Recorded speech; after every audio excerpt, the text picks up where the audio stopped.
Assalamualaikum teman-teman. Selamat sore, selamat malam, selamat pagi.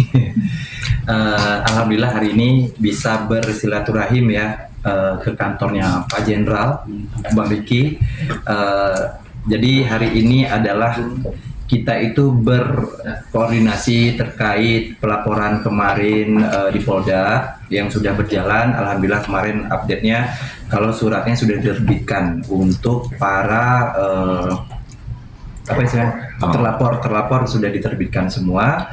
Dan tadi kita sempat bercerita kepada Bapak, terus kita minta nasihatnya juga seperti apa ke depan bimbingannya, dan alhamdulillah kita tadi sempat ngobrol-ngobrol dan sambutannya seperti yang kita harapkan juga, bahwa ini memang harus diselesaikan dengan cepat dan memang tepat begitu. Mungkin Bapak mau langsung menanggapi. Baik, jadi gini ya, saya langsung aja ya. Assalamualaikum warahmatullahi wabarakatuh. Selamat malam dan salam sejahtera untuk kita semua. Jadi melihat posisi kasus ini yang telah diceritakan dari pihak korban ya, tentunya saudara Emil Jane ya, yang merasa bahwa mobilnya digelapkan oleh seseorang yang bernama Acha Prayoga ya. Kemudian mobil ini berpindah tangan kepada saudara Della Puspita dan Arman. Kalau kita lihat dari posisi kasus ini berawal daripada masalah umroh ya. Umroh yang tidak jadi ya, kemudian terjadilah penarikan uang daripada yang bersangkutan pada klien kami ya, yaitu saudara Emil ini. Nah, ternyata dalam perjalanannya ini karena mungkin seadanya suatu kekerabatan persaudaraan, supaya dia bisa cepat cari uang ini, dipinjamkanlah mobilnya. Dia minjam mobil nih, masalah baleno nih, diserahkan oleh yang bersangkutan tapi cepat kembaliin. Ini tidak ada tendensinya kepada permasalahan yang sedang dihadapi tentang masalah umroh tadi. Nah, dalam perjalanannya ternyata mobil ini berpindah tangan kepada Della Puspita dan Arman sebagai suaminya. Yang saya katakan di sini tanpa melalui etika prosedur hukum. Ini kita sudah berbicara hukum ya. Nah, kemudian tentunya klien kami ini mempertanyakan pada saudara Acha Prayoga ini, kemana mobil kami? Kenapa belum dikembalikan? Nah, singkat ceritanya, bahwa ternyata mobil ini sudah berada di tangan Della dan Arman. Nah, tentunya ya klien kami bertanya kepada yang bersangkutan, mana mobil kami? Tenang, aman saja. Ya, aman bagaimana? Seharusnya secara etika prosedur hukum, seseorang memegang kendali pada mobil harus dipertanyakan mobil berasal dari mana. Ternyata waktu dikonfirmasi itu atas nama beliau. Memang ini kan mobil leasing nih. Setelah ditelusuri, ternyata tidak berada di tempat lagi, sudah berada di Polres Bekasi. Ya, tentunya bingung dong, lah kenapa sampai di Polres Bekasi? Nanti saya cerita ini baru nanti dari akidah hukum saya sampaikan nanti ya. Seharusnya Polres Bekasi itu mempertanyakan, ini mobil dari mana, dalam kepentingan apa dititipkan di sini. Kalau memang mobil ini mobil tidak bertuan, harus diminta laporan polisi daripada yang menitipkan, supaya mobil ini sah secara hukum, tidak ditempatkan di parkiran Polres Bekasi. Itu bukan tempat parkir, itu tempat daripada wadah daripada orang mencari keadilan, yaitu tempat di Polresnya. Ternyata terjadi. Nah, setelah dikonfirmasi hanya dititipkan tuh barang itu, katanya untuk mengamankan. Loh, kalau untuk mengamankan, loh kenapa nggak di rumahnya saja? Yang pertama. Yang kedua, kenapa dari pihak Arman dan Della itu tidak konfirmasi kepada pemiliknya atas namanya dia yang ada di STNK? Kok malah dititipkan ke tempat yang tidak sesungguhnya, tidak semestinya? Dengan alasan bahwa supaya aman-aman apanya, harusnya kalau memang ada sesuatu hal yang harus diselesaikan, konfirmasi antara kedua belah pihak. Antara pihak Arman dengan pihak klien kami, pihak Emil. Kalau memang meragukan kondisi atau pemilik mobilnya, ini kan leasing, dicek saja ke leasingnya. Betul nggak bahwa ini pemegang hak atas nama daripada Kamil sebagai orang yang ada di STNK? Kan tidak dilakukan. Nah, ini yang sangat kita sesalkan. Jadi dari kaidah hukum, ya, dapat dan patut diduga telah terjadi suatu penggelapan baik dari pihak Acha Prayogi maupun dari pihak Arman dan Della, turut serta melanggengkan terjadinya suatu peristiwa tindak pidana penggelapan. Itu etika prosedur hukumnya. Ya. Kalau dibilang, wah kamu nggak merasa, nggak bisa. Kalau seandainya kamu tidak merasa itu milikmu, dititipkan orang lain, patut dan wajar kamu pertanyakan ini mobil milik siapa. Nggak serta-merta aja. Kalau seandainya itu digadekan, tanya dong ini milik siapa, kan nggak bisa. Tanya dong mana BPKB-nya. Kalau kamu mau menitipkan ini barang supaya terjadinya penyelesaian tentang masalah pembayaran. Nah, kesimpulannya ya bahwa di dalam peristiwa ini klien kami merasa dirugikan dengan peristiwa ini. Mobilnya diparkir di Polres tidak dapat diambil untuk sementara karena masih ada laporan polisi pengaduan. Ingat loh ya, laporan polisi pengaduan kepada pihak Polda Metro yang untuk segera ditindaklanjuti dari aspek hukum. Tentunya nantinya yang terlapor sudah saya monitor, sudah dibuat surat panggilan juga. Tidak bisa terlepas antara Acha Prayogi dan Della dan Arman. Ini etika prosedur hukum, jadi tidak bisa mengelak, nggak ada alasannya wah saya nggak bisa tanggung jawab, kan dia yang nitipin, ya titipin mobil siapa, barang siapa. Masa kita dititipin barang kita tidak tahu ini barang siapa, kita pegang saja, berarti kita telah melanggengkan terjadinya suatu peristiwa pidana penggelapan. Gitu kira-kira rekan-rekan media ya. Ada yang tanyakan lagi? Pada tegang atau langsung jelasin, pressure-nya on ya gitu. Bang, ini kan prosedur sudah di Polres Bekasi ya, mobil itu ya. Mobilnya ya. Iya. Tapi kan ada sebab penyebab Bang, mobil itu bisa nyampe ke itu. Kan pasti ada sebab penyebabnya. Perkara yang penyebab bisa dijelasin. Saya tidak mengatakan sebab penyebab. Kalau sebab penyebab berarti ada sebab akibat. Betul. Tapi yang melakukan penitipan barang tersebut ke Polres Bekasi, ini dia sudah menabrak akidah hukum. Karena dia tidak merasa ini miliknya, kenapa dititipkan di Polres Bekasi? Kalau memang dititipkan ke Polres Bekasi, harus ada dong kejelasan dari status mobil tersebut. Harus ada laporan polisinya. Ini mobil dititipkan dalam rangka apa? Kan gitu. Apa mobil ini dititipkan tak bertuan? Nggak mungkin, ini harus ditelusuri. Siapa tahu terjadi tindak pidana pencurian atau penggelapan. Kan harus jelas nih status hukumnya. Saya juga menyesalkan juga pihak Polres Bekasi kenapa menerima ini barang tanpa ada pelaporan yang sah.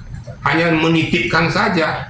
Harusnya ada laporan polisi pengaduan tentang barang tersebut kenapa dititipkan di Polres Bekasi. Ini tentu nanti pendalaman daripada pihak kepolisian Polda, kalaupun nanti akan bermuara ke Propam, ya bermuara ke Propam untuk menindaklanjuti ya proses penegakan hukum yang benar supaya kita itu jangan mempermainkan hukum. Kira-kira gitu ya. Kalau saya ngomong apa adanya aja, kita harus berbicara untuk keadilan dan berkeadilan bagi pencari keadilan. Kira-kira gitu rekan-rekan media ya. Berarti dalam arti dari sudah mempertanyakan soal kenapa mobil ada di situ. ya gini ya, tadi saya begitu pas masuk, ya, saya diskusi dulu ya. Kebetulan memang saya melihat ya, bahkan bukannya melihat lagi, bahkan udah terbukti. Jadi apa yang disampaikan oleh Pak Jenderal ini, dulu sempat berdebat dengan seniornya, malah Jenderal ternyata secara hukum beliau benar. Nah jadi tadi diskusi dulu. Bahkan Kamil tadi menceritakan runut semua. Nah, begitu disimpulkan oleh Pak Jenderal, saya agak lega. Artinya juga Pak Jenderal nggak semena-mena langsung maju, enggak. Begitu didengerin semuanya, begitu disimpulkan ternyata tadi disimpulkan ya. Ada dugaan tindak pidana penggelapan mobil, ada yang turut serta, turut melanggengkan, ya. Dan saya perkuat lagi, saya pertambah lagi nih. Kalau tadi dikatakan bahwa sebelum menerima barang seharusnya kamu periksa dulu, ya. Ini nama siapa? Kalau bukan nama orangnya, tidak boleh kita menerima. Nanti kena penadahan kita. Nah, saya pertegas lagi, saya pertebal lagi. Arman dan Dela ketika menerima mobil dari Kemil sudah tahu bahwa itu bukan mobil acak. Karena yang minta jaminan adalah Dela sama Arman. Ada buktinya saya. Nah, ketika mobil itu diserahkan, ya, ada 6 unit mobil itu termasuk mobil Kemil, ada WA dari Arman ke Aca. 2 mobil ini dijual tanpa BPKB 150 juta. Arman yang WA. Artinya niat sudah ada, permulaan perbuatan sudah ada, namun gagal. Kenapa? Karena ketahuan. Nah, itu kalau dalam hukum itu begitu kita duduk di bangku kuliah dikasih tahu tuh percobaan kejahatan dipidana atau enggak dipidana. Jadi saya hanya memperjelas ya bahwa Arman dan Dela yang pertama jangan sombong. Kemarin dia datang ke pengadilan seperti seolah-olah dia orang penting, bahkan saya melihatnya seperti kampungan gitu ya. Lagi wawancara tiba-tiba dia teriak enggak gitu kan. Nah, kemudian dia sempat malah mengatakan sama si Aca, tenang aja, mobil ini akan dijual sama BKB sama oknum polisi. Nah, itu dia ngomong begitu. Nah, nanti kita tunggu pemanggilan dari pihak Polda sudah jalan, ya nanti tinggal kita monitor aja. Oke, berarti dalam arti turut serta nih ya, Dela dan Arman ini dipastikan ada turut sertanya dalam penggelapan. Bukan dipastikan lagi, udah jelas. Kenapa saya katakan udah jelas? Turut serta melanggengkan terjadinya suatu peristiwa pidana penggelapan. Kenapa? Karena ada jelas-jelas mobil ini bukan atas nama Aca Prayogi. Itu satu. Tidak menyelesaikan dulu. Kalau dia curiga, kenapa tidak tanya ke leasingnya? Kan udah disampaikan ini leasing. Sampaikan aja ada bukti pembayarannya di leasing. Atas nama yang bersangkutan dan sah. Orangnya kenal dengan dia. Nama atas nama dia, masa mau bohong lagi? Kalau kurang pas ya pertanyakan aja ke leasingnya. Nah, kalau memang tidak juga yakin, seharusnya bersama-sama ke aparat penegak hukum, apakah di Polres Bekasi, apakah di Polda, melaporkan bahwa ini mobil kami pegang karena ini melakukan suatu perbuatan ini. Sah, ada laporan resmi. Pihak kepolisian juga tidak boleh menerima barang berada di markas tanpa kita tidak tahu kejelasannya. Nanti kalau seandainya hilang atau menguap atau kemana, siapa yang bertanggung jawab tentang masalah ini? Yang kemudian proses hukumnya kan harus jelas.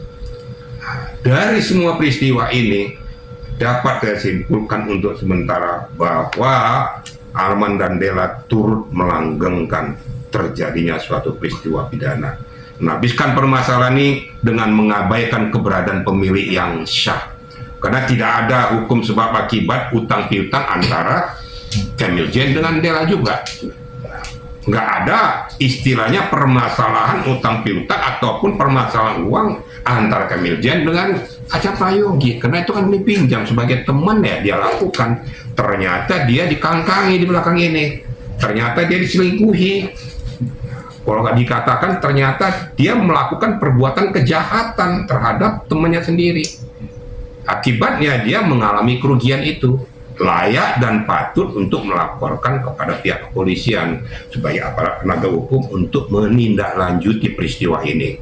Ya, saya yakin dan percaya pihak kepolisian nanti akan berdiri tegak, lurus ke depan supaya menyelesaikan ini sesuai dengan akidah hukum. Agar pencari keadilan dapat merasakan keadilan yang ada di bumi pertiwi Indonesia. Amin. Kira-kira gitu ya, kira-kira media ya. Polisi di sini Tangsel Polres Bekasi terlibat nih karena kan sudah menyalahi, kalau kita bicara tadi secara hukum. Oke, saya jawab saja. Kita jangan mendahului hukum. Saya tidak mengatakan ada keterlibatan anggota Polres Bekasi, tapi permasalahannya adanya mobil tidak bertuan di situ, parkir tanpa melalui etika prosedur yang benar, ya ini sebenarnya sudah tidak pantas. Harusnya sebagai aparat penegak hukum mempertanyakan posisi daripada barang yang tidak bertuan ini, sehingga bisa dijelaskan, bisa diselesaikan secara etika prosedur yang berlaku. Oke. Jadi sehingga pemilik yang sah juga tidak merasakan kehilangan, yang menitipkan juga harus bertanggung jawab. Kenapa kamu titipkan barang itu? Terus tidak mau diminta laporan polisi yang menitipkan, saya nggak bisa. Semuanya harus jelas, karena kita negara hukum. Harus semuanya jelas. Kira-kira gitu ya. Oke, di sisi lain yang menarik adalah apa nih alasan Bang Kemil akhirnya mencoba menyambangi kantor dari Jenderal ini? Ya. Apakah ada kekhawatiran tersendiri atau seperti apa nih? Apa merasa berat melawan Dela? Ya. Oh, tidak. Lo nyepelin gue lo. Hah? Dari awal sebenarnya gini, hadirnya Bang Herwanto aja dari awal itu sudah cukup menguatkan saya, dan memang tegak ya berdiri ke depan bahwa kita di jalur yang benar gitu. Karena saya sebelum minta pertolongan, saya bercerita dulu, dan ketika bercerita itu di dalamnya kan pasti kita dibimbing dulu. Jadi sama Bang Herwanto ini bukan hanya sekedar antara klien dan pengacara, saya udah berteman, sudah seperti keluarga juga. Ditambah lagi dengan adanya Pak Jenderal, ini lebih untuk menguatkan. Karena gini, saya juga berpikir gini, sepintar-pintarnya kita, sehebat-hebatnya kita kan otomatis semakin ada yang menguatkan, yang membimbing, itu kan lebih bagus gitu. Nah, ternyata Bang Riki ini dari awal itu memang sudah memantau dan sudah melihat juga, dan memang menjadi rekanan juga dari Bang Herwanto ya Bang, istilahnya sudah seperti keluarga juga. Jadi ya kita lebih bersilaturahim dan apa istilahnya ya, meminta bimbingan aja, meminta support seperti itu. Jadi bukan kita nggak pede atau apa. Ya, saya jawab dulu nih dulu. Coba versi. Oh, jangan nyepelin gue lo. Sampai nanya tadi. Jadi gini ya. Gimana Bang? Jadi kalau ditanya apakah Herwanto itu ada nggak kenal jenderal-jenderal lain? Banyak. Tapi ya ini saya bukan ngomong di depan orangnya. Saya melihat dari pendapat beberapa jenderal, saya lebih percaya pendapat beliau. Makanya saya sebelum yang uniknya, yang hebatnya, jadi ketika saya menghubungi beliau, dia nggak langsung terima, diskusi dulu kita. Kalau perlu jadwal jam 3 Herwanto. Nah, cuman tadi izin salah. Jadi tadi kebetulan saya ada kegiatan, akhirnya saya buru-buru tinggal. Nah, begitu tadi kan media lama nunggu kan. Nah, kita diskusinya bukannya diskusi asal ngecap aja. Jadi begitu saya jelaskan, dan saya merasa bangga, artinya ketika saya sampai di sini, begitu tertibnya, begitu disiplinnya, beliau mempertanyakan makanya tadi saya bilang, saya ini lagi konsultasi seperti sama Karwa Sidik. Begitu telitinya, begitu cermatnya, makanya ketika beliau menyimpulkan bahwa tadi apalagi tadi kan sudah jelas ini katanya. Nah, jadi saya hanya mengucap terima kasih dan alhamdulillah ya bagi Dela dan Arman selamat menghadapi permasalahan hukum yang sangat serius ya. Jadi pertanggungjawabkan perbuatan kalian, jangan nanti alasan menaruh mobil hari ini dan lain sebagainya, karena mobil itu sudah berulang-ulang kali diminta oleh Kemil, di WA berulang-ulang kali, bahkan Isdalia sudah menghubungi pun ya, bahkan mengatakan bahwa sudah kami kembalikan ke Aca, ada WA-nya. Bahkan dia menuduh bahwa Aca itu berbohong, demi Allah demi Rasulullah berbohong. Dan ternyata ketika buat laporan polisi, tiba-tiba kita cari nih, kenapa kita cari mobil pada saat itu? Karena ada WA dari Aca bahwa mobil itu akan dijual tanpa BPKB. Nah, kita ketakutan nih, akhirnya kita sisir dan mobil itu kita temukan, bukan diberitahu sama dia. Kita tahu mobil di sini.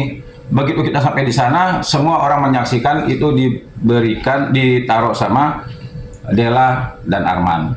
Nah, Hari Jumat tanggal 7. Jadi kemarin dari kuasa hukumnya Dela mengatakan mobil taruh di sana tanggal 5, enggak ya. Berdasarkan bukti dan saksi yang mengatakan bahwa mereka menaruh mobil itu hari Jumat tanggal 7, sehari setelah pelaporan kita di Polda Metro. Tapi udah tahu update kondisi mobil terkini ya Mas? Ya, rusak. Masih saya cicil, setiap hari saya cari nafkah juga, salah satunya untuk mencicil mobil tersebut dan melihat kondisi di sana. Ke orang yang tidak seharusnya saya emosi, tapi kenapa? Itu dampak dari pemikiran saya, stres saya selama ini begitu. Saya bilang sama Bang Roto, Bang, jangan bahas mobil dulu deh, walaupun kita berhadapan dengan permasalahan itu, tapi benar-benar ada apa istilahnya, kayak trauma sendiri gitu ketika membahas itu. Masih baik dari kondisi mobilnya. Ya mungkin. Bang Heronto yang Ya, terakhir kemarin saya lihat sana kan agak siang, walaupun dia sempat ngomong itu mobil busuk katanya, tapi memang sekarang udah mulai busuk juga mobilnya gitu. Ya, Jadi kesimpulannya begini ya, jadi kan udah panjang nih ya. Ya kesimpulannya, mau apapun tuh pokok permasalahan kalau melihat runtutan daripada peristiwa itu ya, bahwa di sini telah terjadi peristiwa perbuatan melawan hukum. Peristiwa perbuatan melawan hukum dari orang-orang yang harus mempertanggungjawabkan hukum itu sendiri. Karena kan sudah disampaikan tadi, ini mobil tidak ada relevansinya dengan peristiwa umroh kah, utang piutang kah, dan lain sebagainya. Jadi kita luruskan dulu satu persatu gitu. Jadi tidak layak seseorang menahan mobil yang tidak ada hubungannya dengan suatu peristiwa. Itu harus dikembalikan kepada pemiliknya yang sah. Jadi kalau ada sampai dibuat di Polres, berarti ini dia telah melanggar hak kita hukum itu. Siapa pelakunya? Yang menempatkan itu di Polres dengan secara tidak sah. Maka saya katakan, percayakan kepada penyidik Polda nanti untuk menindaklanjuti ini. Makanya berani saya katakan dengan peristiwa ini tadi, bahwa bukan hanya Ajat Prayogi yang terkena, itu sudah jelas-jelas bahwa dia sebagai aktor yang melakukan peristiwa penggelapan ini. Tapi yang Dela ini kenapa tidak cermat, tidak jeli, bahkan itu seolah-olah menghilangkan mobil ini, tempatkan suatu tempat seolah-olah aman. Secara hukum dia diduga telah melakukan peristiwa tindak pidana penggelapan. Dia melanggengkan peristiwa ini, bukan menyelesaikan permasalahan, tapi semakin membuat panjang permasalahannya, sehingga tidak tuntas permasalahan. Akibatnya korban atas nama Kamil ini merasa dirugikan baik secara moral maupun secara material. Kira-kira kita rekan-rekan media ya. Itu gugatan tetap masuk di gugatan pengadilan itu apa? kita hari ini nggak bicara gugatan. Kita berbicara tentang masalah Pidana. tidak pidana ya. Pidana. Saya nggak bicara tentang masalah perdata. Saya bicara pidana. Jangan hadir sih. Prosesnya seperti apa yang di Polda? Apa?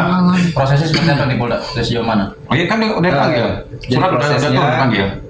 Suratnya udah turun, intinya Nah. sudah dikirimkan ke Dikirim. pihak-pihak yang apa istilahnya lupa. Jadi dalam bahasa hukumnya begini, bahasa hukumnya surat panggilan sudah dilayangkan. Sudah dilayangkan. Tinggal nanti tanggal yang telah ditentukan untuk minta pertanggungjawaban daripada orang-orang yang dipanggil diharapkan datang untuk mempertanggungjawabkan atau mengklarifikasi tentang peristiwa yang telah terjadi ini. Kira-kira begitu ya? Oke.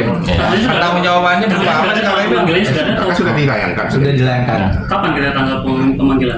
Terakhir informasi kemarin itu hari Jumat. Saya berkomunikasi dengan pihak penyidik dari Polda, itu katanya hari Jumat. Untuk Bella atau untuk Aca? Ketiga-tiganya. Jumat besok berarti? Ya, bukan cuma besok. Saya dapat informasi hari Jumat bahwa surat sudah dilayangkan. Nah, kapan mereka pergi ke sana, tanggal berapa, jam berapa, itu saya tidak tahu. Kurang tahu. Ingin bentuk pertanggungjawaban seperti apa mungkin? Dari awal kita untuk jawabannya kalau gini, karena mereka sudah berbohong ya, kenapa saya bilang berbohong, dari awal mereka mengatakan mobil tidak sama saya gitu, ya tinggal mengikuti proses hukum yang berlaku aja. Makanya saya senang dengan tadi berkomunikasi, dapat nasihat juga dari Bang Riki bahwa di dalam obrolan kami itu penuh dengan apa istilahnya, edukasi. Ya, mungkin teman-teman juga menyadari dari tadi ngobrolnya nggak perlu kemana-mana, nggak perlu mencela-mencela, tapi tegas dan tepat gitu. Bahwa memang proses hukum ini memang harus ditegakkan dan kami para pencari keadilan sudah selayaknya juga dapat keadilan yang seutuhnya. Tariknya mungkin ini